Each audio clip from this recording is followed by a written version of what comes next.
Hello friends, this is Pritam Jha and you are watching M planner.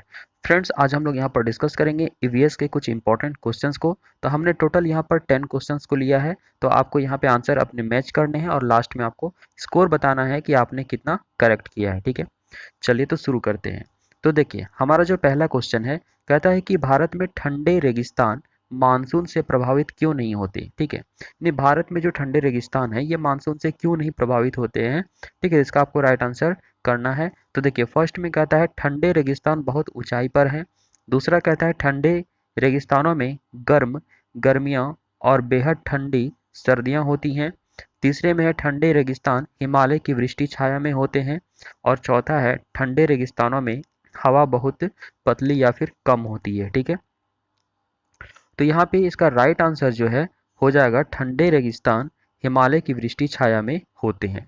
इसलिए जो है भारत में ठंडे रेगिस्तान मानसून से प्रभावित नहीं होते। ठीक है, तो यहाँ पे राइट आंसर क्या हो गया, तो थर्ड नंबर। ठीक है, तो आई होप कि आपका भी 3 आया होगा। चलते हैं नेक्स्ट क्वेश्चन पे। देखिए, इसमें क्या कहता है कि ताजमहल के पीले होने के लिए, ठीक है, ताजमहल जो पीला हो रहा है, तो इसके होने के लिए निम्नलिखित में से कौन सा कारण जिम्मेदार है। ठीक है, तो ताजमहल क्यों पीला हो रहा है, तो क्लोरीन की वजह से, नाइट्रोजन डाइऑक्साइड की वजह से, सल्फर डाइऑक्साइड की वजह से, या फिर सल्फर की वजह से। ठीक है, तो देखिए, ताजमहल जो पीला हो रहा है ये हो रहा है सल्फर डाइऑक्साइड की वजह से। ठीक है, तो इसका राइट आंसर क्या हो गया, तो 3 नंबर।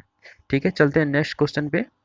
देखिए, गोलकोंडा गोलकोंडा किला किसने बनवाया था। ठीक है, पल्लव राजवंश ने, चोल राजवंश ने, चालुक्य राजवंश ने, या फिर काकतीय राजवंश ने। ठीक है, तो गोलकुंडा किला जो बनवाया था फ्रेंड्स, ये बनवाया था काकतीय राजवंश ने। ठीक है, देखिए, ईवीएस का ये जो क्वेश्चन है, आपको यहाँ पे सारे तरह के क्वेश्चंस मिलेंगे। साइंस से मिलेंगे, आर्ट्स से मिलेंगे, कुछ मैथ्स से आपको प्रॉब्लम्स मिल सकते हैं। ठीक है, तो ईवीएस जो बच्चों का होता है वो सारे सब्जेक्ट का एक कॉम्बिनेशन होता है। ठीक है, चलिए नेक्स्ट क्वेश्चन हम लोग देखते हैं। देखिए, इसमें कहता है कि 15 ग्राम प्रति मिली ml है। ठीक है, 15 ग्राम पर ml जो घनत्व यानी डेंसिटी, और 3 ml यहाँ पे क्या है, आयतन है। ठीक है, तो किसी वस्तु का द्रव्यमान क्या होगा। तो यहाँ पे वॉल्यूम क्या दिया हुआ है, 3 ml दिया हुआ है। डेंसिटी क्या दिया हुआ है, 15 ग्राम प्रति मिलीलीटर। ठीक है, तो यहाँ पे आपको पूछा क्या जा रहा है, द्रव्यमान। ठीक है, देखिए, तो ये घनत्व जो होता है इसका फॉर्मूला आपको पता है। ठीक है, डेंसिटी बराबर क्या होता है, मास बाय वॉल्यूम होता है। ठीक है, तो देखिए, यहाँ पे आपको क्या पूछा जा रहा है, द्रव्यमान। तो अगर आप m का वैल्यू निकालेंगे तो m बराबर क्या हो जाएगा, v इंटू डी। ठीक है, तो देखिए, यहाँ पे वॉल्यूम हमारा कितना है, तो वॉल्यूम हमारा 3 ml है, यानी 3 कर दीजिए। और डेंसिटी हमारा क्या है, 15 ग्राम प्रति मिलीलीटर। तो ये क्या हो गया, 15 हो गया। ठीक है, तो 15 और ये 3, 15 इंटू 3 45 हो गया। तो हमारा राइट आंसर क्या हो जाता है यहाँ पे, तो 45 ग्राम। ठीक है, तो आई होप कि आपका भी यही आया होगा। तो यहाँ पे फॉर्मूला फ्रेंड्स आपको याद रखना जरूरी है। Density equal to mass by volume होता है, तो उसमें से जो भी 2 टर्म दिया रहेगा तो तीसरे टर्म को आप आसानी से निकाल सकते हैं। तो नेक्स्ट क्वेश्चन में इस तरह का याद रखिएगा। ठीक है, चलिए बहुत बढ़िया। चलते हैं नेक्स्ट क्वेश्चन पे। फ्रेंड्स, आप सभी से एक रिक्वेस्ट है कि आप अगर फर्स्ट टाइम विजिट किए हैं चैनल पे तो सब्सक्राइब करना बिल्कुल मत भूलिएगा। सब्सक्राइब करके बेल आइकन प्रेस जरूर कर लीजिएगा। अगर ये सेशन पसंद आ रहा है तो वीडियो को लाइक और शेयर अवश्य कीजिएगा। बस आपका यही चीज हमें मोटिवेट करता है और आपके लिए हम अच्छे से अच्छे क्वेश्चंस लाने का कोशिश करते हैं। तो बिना लाइक किए बिल्कुल मत जाइएगा और ये पूरा सेशन जरूर देखिएगा। चलिए, देखिए, इस क्वेश्चन में क्या कहता है, निम्नलिखित में कौन सी अदिश राशि है। ठीक है, तो यहाँ पे कौन सा अदिश राशि यानी स्केलर क्वांटिटी है आपको बताना है। ठीक है, तो देखिए, अदिश राशि क्या होता है, जिसमें केवल परिमाण होता है और दिशा नहीं होता। तो यहाँ पे क्या हो जाएगा, भार है, द्रव्यमान है, गुरुत्वाकर्षण है और संवेग है। ठीक है, तो यहाँ पे इसका राइट आंसर क्या होगा आपको बताना है। तो देखिए, यहाँ पे संवेग जो है ये किसी एक डायरेक्शन में होगा, गुरुत्वाकर्षण भी किसी ग्रेविटी के तरफ होता है। ठीक है, भार भी आपका ग्रेविटी के अकॉर्डिंग होता है। लेकिन द्रव्यमान जो होता है इसमें डायरेक्शन नहीं होता है। ठीक है, तो मास में कोई डायरेक्शन नहीं होता है, इसलिए क्या है, एक स्केलर क्वांटिटी है, यानी कि अदिश राशि है। तो इसका राइट आंसर क्या हो गया, तो 2 नंबर, यानी कि द्रव्यमान। ठीक है, आई होप कि आपका भी 2 आया होगा। चलते हैं नेक्स्ट क्वेश्चन पे। देखिए, इसमें क्या कहता है, एक ऐसी वस्तु जिसमें से कोई प्रकाश किरण गुजर नहीं सकती कहलाती है। ठीक है, तो कोई ऐसा ऑब्जेक्ट जिससे कि लाइट पास नहीं कर पाता है तो वो क्या कहलाता है? तो उत्तल, अपारदर्शी, पारभासी या फिर पारदर्शी। ठीक है, अपारदर्शी को क्या कहते हैं? ओपेक। क्या कहते हैं? OPAQUE। ठीक है, इंग्लिश में ओपेक कहते हैं। और पारभासी को क्या कहते हैं? ट्रांसल्यूसेंट। क्या कहते हैं? ट्रांसल्यूसेंट। ठीक है, तो यहाँ पे इसका राइट आंसर क्या होगा आपको बताना है। तो देखिए फ्रेंड्स, ये तो बहुत इजी है। जिससे लाइट पास नहीं हो पाता वो क्या होता है? अपारदर्शी होता है, यानी कि ओपेक होता है। ठीक है, चलिए बहुत बढ़िया, चलते हैं नेक्स्ट क्वेश्चन पे।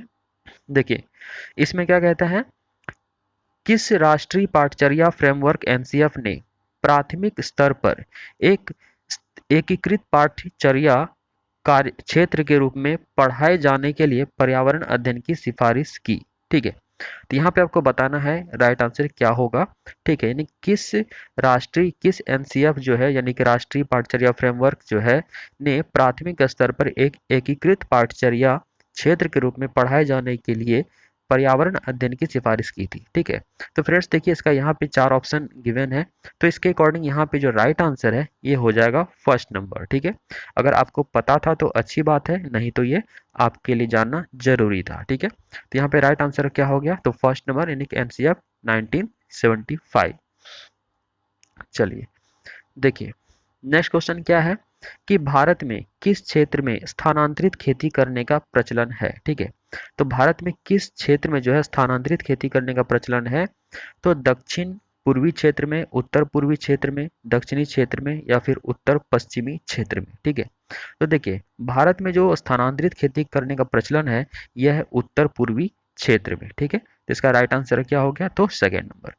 चलते हैं नेक्स्ट क्वेश्चन पे।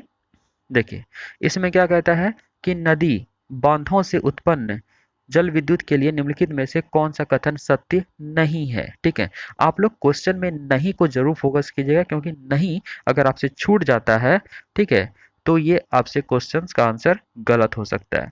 ठीक है, तो देखिए फर्स्ट में क्या कहता है कि बांध स्वदेशी लोगों को अपनी नदी की जीवन रेखाओं से अलग करते हैं। ठीक है, दूसरा है बांध टिकाऊ विकास को प्रोत्साहित करते हैं। तीसरा है यह पानी या हवा को प्रदूषित नहीं करता।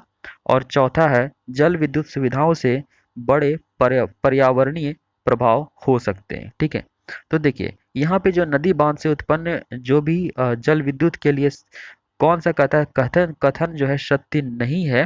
ठीक है, तो देखिए यहाँ पे इसका राइट आंसर हो जाएगा 4 नंबर। ठीक है, यानी कि जल विद्युत सुविधाओं से बड़े पर्यावरणीय प्रभाव हो सकते हैं। अब देखिए लास्ट क्वेश्चन है, निम्नलिखित में से कौन सी ग्रीन हाउस गैसें हैं? ठीक है, तो यहाँ पे आपको बताना है कि कौन सा जो है यहाँ पे ग्रीन हाउस गैस है।